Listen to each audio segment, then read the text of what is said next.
정부가 내년도 경제 정책을 어떻게 운영할 것인지에 대한 청사진을 어제 제시했습니다. 바로 2019년 경제 정책 방향인데요.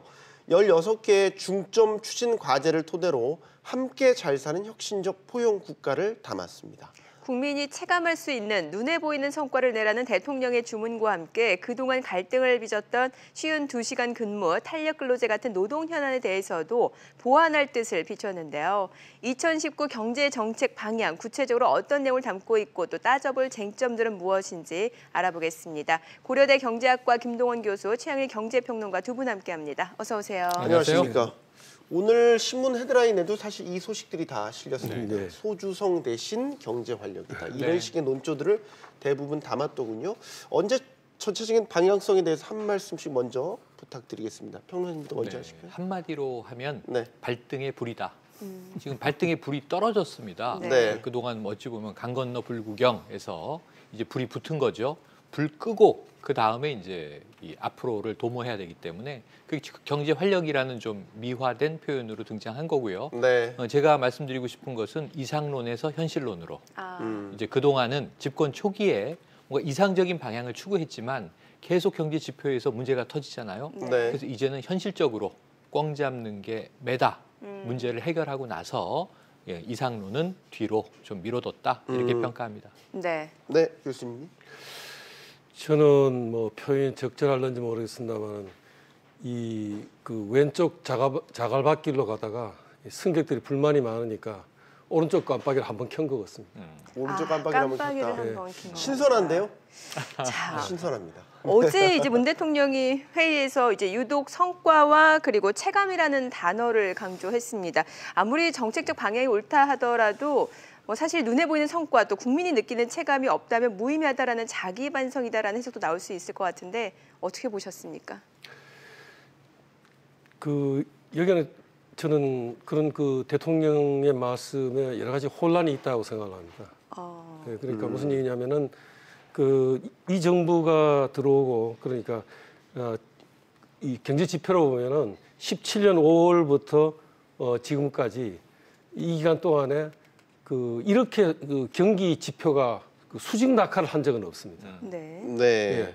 그런데 이 우리가 대통령께서 그 경기에 대해 이 그 정책 성과를 국민이 체감하지 못하고 있다고 하는 거는 정책은 좋은데 이게 지금 그 제대로 스미지 않고 있다.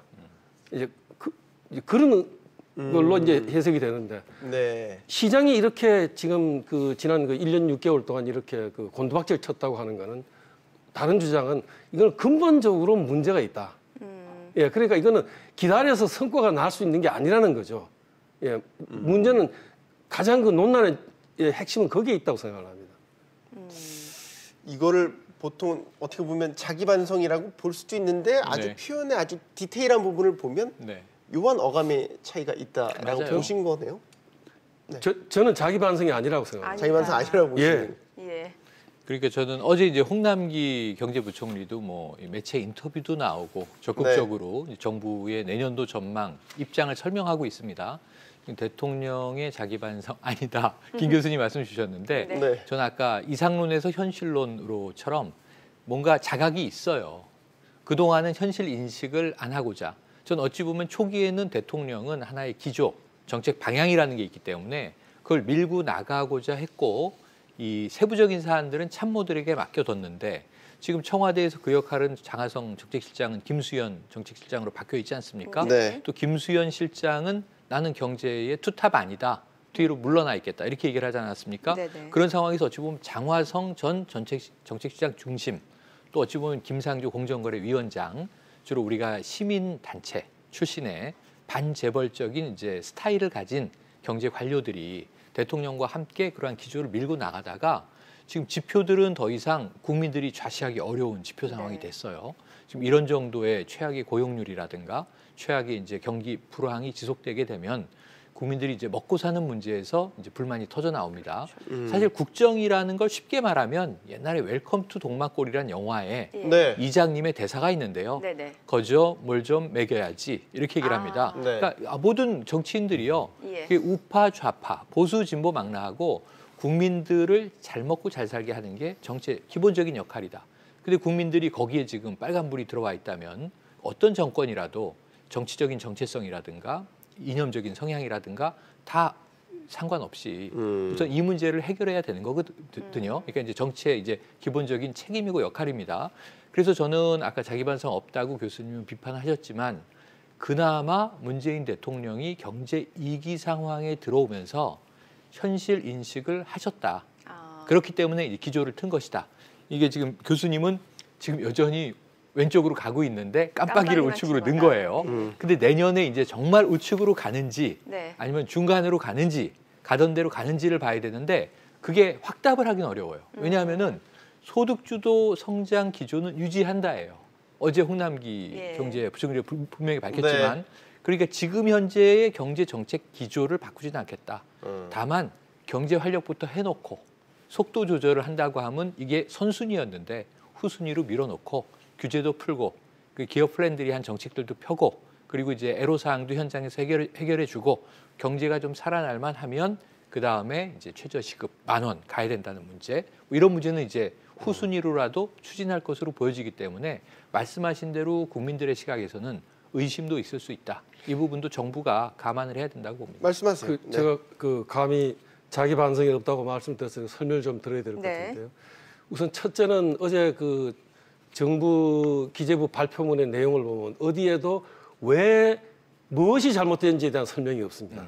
내년이 굉장히 어려워졌다는 얘기만 있지. Y가 없다는 말씀이시죠? 1년 7년 동안 왜 이게 지금 이런 상황이 왔는지, 즉 지금 1년 7개월 동안 떨어졌다고 해서 어떤 상황이냐면은 지금 성장률은 잠재 성장률에 뭐 약간 근처에 있으니까 큰 문제가 없습니다. 경기는 2009년 봄하고 같습니다. 네. 2009년 봄이라 하면 세계 금융위기가 일어나서 뭐 그 당시에 이명박 정부가 위기 대책이라고 난리를 쳤던 그런 상황입니다. 그다음에 고용 지표는 나쁜 거는 어떤 지표는 거의 99년으로 갑니다. 외환위기 직후로 갑니다. 또 어떤 지표는 99년 또 봄으로 갑니다. 예. 그런 면에서 이제 어렵고요. 그다음에 정말 진정한 의미에서 자기 반성이라고 한다면 이 정책의 기조가 이런 문제가 있기 때문에 우리가 이렇게 해서 다시 말하면 빅턴이 있어야 됩니다. 국민이 납득할 만한 국민이 이해하고 받아들일 만한 빅턴이 있어야 되는데 저는 어제 정부의 발표문에 그런 대전환이 있다고 보기는 어렵습니다. 네. 다만 어제 주목할 만한 일들이 있죠. 안 쓰던 말을 쓰기를 했어요. 경제 활성화를 해야 된다든가, 뭐 구조 개혁을 해야 된다든가, 옛 정부들이 쓰던 말을 이제 쓰기 시작을 했습니다. 네. 그 점에서는 이제 전환이라고 볼 수 있지만 정말 자기 반성이라 그래서 앞으로 그러면 큰 변화가 일어날 거냐? 저는 그럴 가능성은 참 기대하기가 어렵지 않은 생각입니다. 네. 자, 넘어가시죠. 예. 총론님 넘어가시고. 네. 예. 자, 그럼 국민이 정말 체감할 수 있게 성과를 내겠다라는 정부의 16대 중점 추진 과제를 좀 살펴보도록 하겠습니다. 네. 자, 크게 4가지 카테고리로 구성이 됐어요. 이 부분에 대해서 좀 설명을 해주시죠. 네, 4빅이 등장했죠. 4빅. 그래서 빅 프로젝트를 하겠다. 이건 뭐 이제 사실 아까 과거 정부들 얘기하니까 뭐 이명박 정부 하면은 빅 프로젝트, 4대강 사업 뭐 이런 것들이 떠오르는데 지금 이제 문재인 정부에서는 빅 프로젝트는 없었어요. 근데 내년부터 빅 프로젝트를 발굴한다는 겁니다. 거기에 대한 실제적인 하부 프로젝트가 설정되어 있지는 않습니다. 하지만 그동안 이야기해왔던 걸 보면은 뭐 4차 산업혁명을 필두로 해서 여러 가지를 융복합하는 사업들이 내년에는 선정이 돼서 집중 투자가 이루어질 것 같고요. 여기는 또 우리가 과거 경제 불황하면 떠올리는 게 루즈벨트 대통령 시절에 뉴딜 정책 아니겠습니까? 네. 그러니까 그런 SOC 사업을 대대적으로 펼친다든가 이런 것들이 들어있을 것 같고요. 빅 딜이 있습니다. 이건 지금 노사 문제 심각하죠.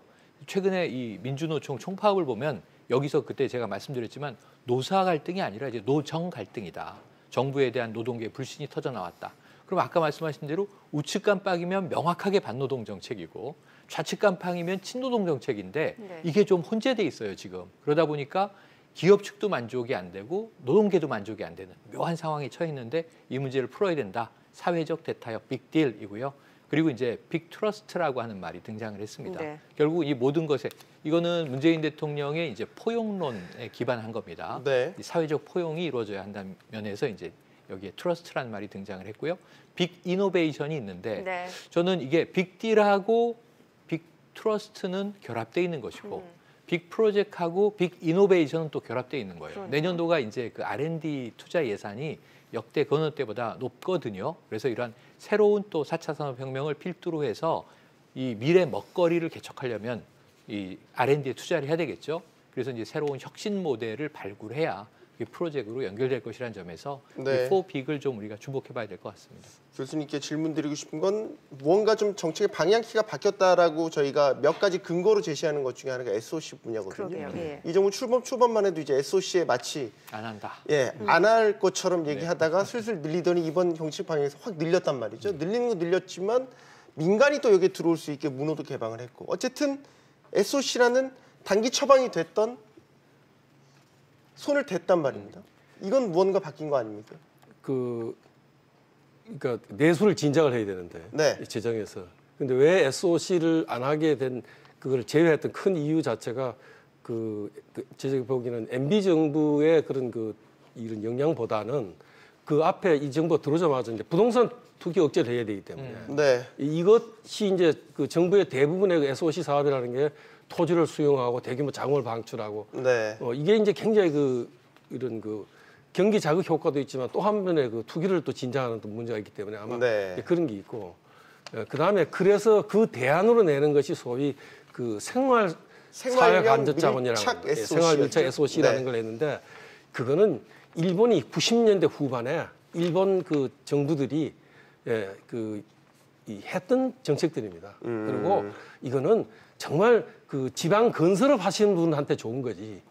여러분 일본 여행 가보시면은 각 현마다 놀라운 그런 컨벤션 센터도 있고 뭐 이런 것들이 있습니다. 그게 다 그런 것의 작품들입니다. 네. 그러니까 이거는 제가 보기에는 엄밀하게 보면 길게 보면 이건 예산 낭비입니다. 예산 낭비다. 저는 예산 낭비고 우리의 그런 성장 잠재력이나 물론 보기는 좋을 수 있죠. 그러나 정말 그것이 이 지역 주민들의 후생을 높인다든가 또 우리의 어떤 경기 회복에 기여할 것인가에 대해서는 저는 굉장히 회의적으로 생각합니다. 알겠습니다. 자, 두 번째 카테고리가 바로 빅딜입니다. 최근 가장 첨예한 갈등을 빚고 있는 공유 경제에 대한 내용이 좀 포함이 되어 있는데 네. 숙박 공유 등 공유 경제를 활성화하겠다고 두 번째 카테고리를 만들어 놨습니다만 지금 네. 당장 카풀 서비스 도입의 가이드라인조차 지금 정부가 내놓지 못하고 있는 상황인데 이 부분에 대해서 어떻게 저희가 그러니까 지켜볼 수 이게 있을까요? 정말 딜이라는 말이 적절한 게 뭐냐면 미래 이제 융복합 경제로 가는데 지금 한 가지는 지금까지 우리는 거래 경제를 이제 유지해 왔지만 이제 공유 경제로 가고 있는 거죠. 그래서 카쉐어링 같은 건 이미 하고 있습니다. 그렇죠, 예. 그런데 이것을 이제 특정 이 벤처 대기업이 IT 대기업이 서비스로 내겠다. 근데 그것도 하필이면 또 택시 매칭 서비스를 하는 업체에서 같은 앱을 내서 이걸 합치겠다 그러니까 네. 시장 충돌이 일어날 수밖에 없는 거예요. 택시기사분 분신 사망까지 발생한 안타까운 일이 있었죠.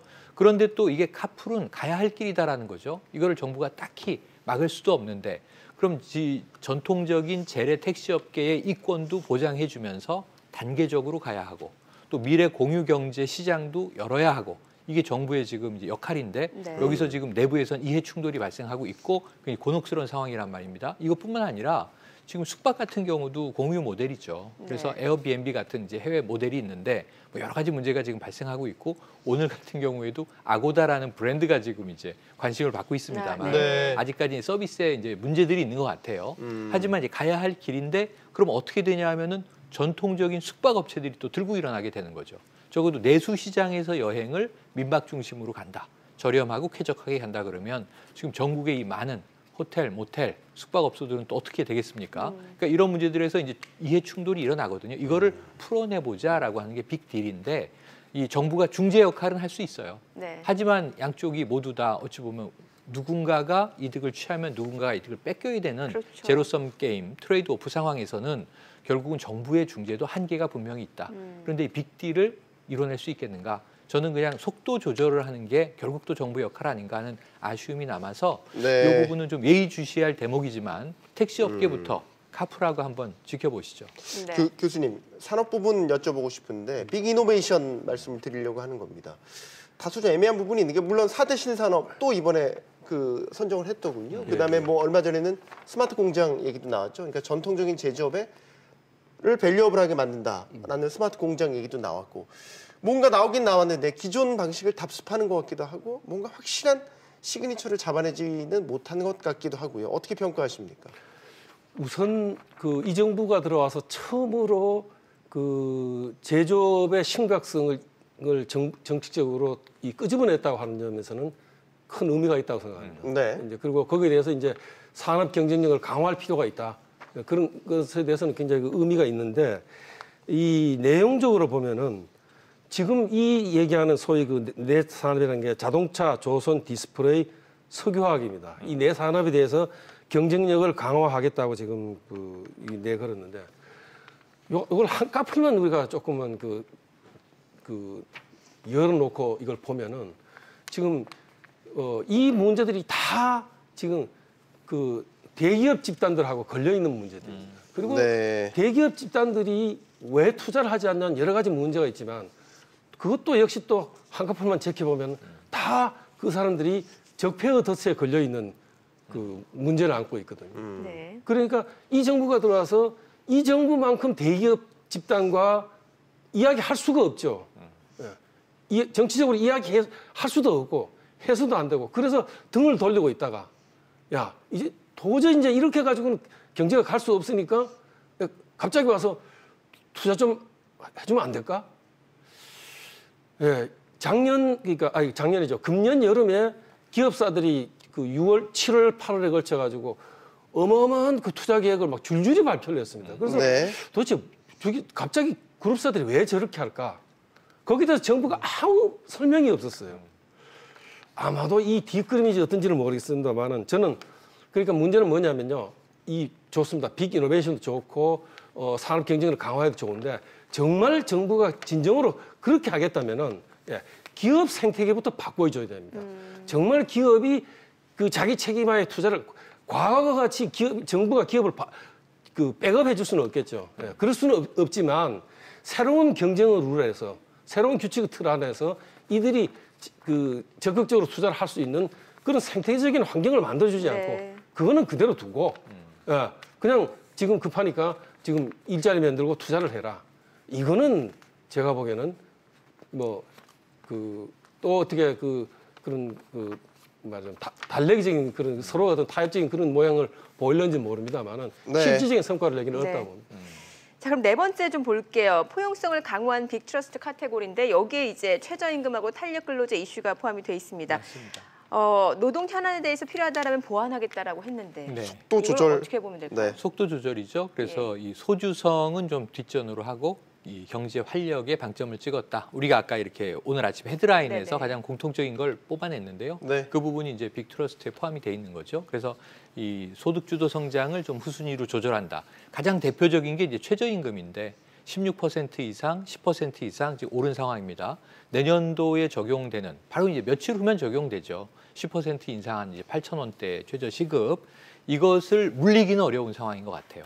다만 이제 제도적인 보완 장치가 김동연 전 경제부총리가 됐습니다만 지역마다 좀 차등 적용하는 방안은 검토해 보겠다까지 이야기했지만 그건 뭐 더 이상 진행은 없는 거고요. 다만 이제 1만 원으로 올리는 것은 상당히 속도 조절하겠다. 2022년 이후가 될 것 같습니다. 네. 근데 거기에 이제 손을 대는 제도적 장치가 최저임금위원회를 이원화하겠다라는 방향이 나왔죠. 그리고 네. 지금 현재는 노사정에서 9명씩 27명의 의원이 결정하는데 결국 노사는 팽팽하고 이 요율 자체가 전혀 이제 서로 납득할 수 없는 두 자리 수 이상 격차가 나고 그걸 공익위원이라고 이제 이름 붙인 정부위원이 들어가서 어떻게든 그냥 해소해서 절충안으로 결정하는 방식이었거든요. 네. 그런데 이제는 그걸 이원화해서 경제 부문에서 이 최저 시급에 대한 합리적인 분석 그리고 두 번째로는 그것이 향후 경제에 미칠 파장 이런 것들을 함께 요즘 빅데이터 시대 아니겠습니까? 분석을 전제로 한 가이드라인을 잡고 그것을 이제 위원회에서 최종 결정을 하겠다라는 방식을 냈는데 이건 저는 합리적인 모델이라고 보여져요. 네. 진작 이렇게 했어야 된다고 보나 최종적으로 합의가 이루어지겠는가? 예를 들면 그 서로의 간극을 일정 부분 좁혀놨다고 해서 그것이 쉽게 결정되겠는가? 지금보다 좀 합리적이 되겠는가 하는 부분은 여전히 의구심은 남는데 지금 또 노사정위원회는 확대돼 있습니다. 네. 요즘에 그 경사노위라고 불렀죠.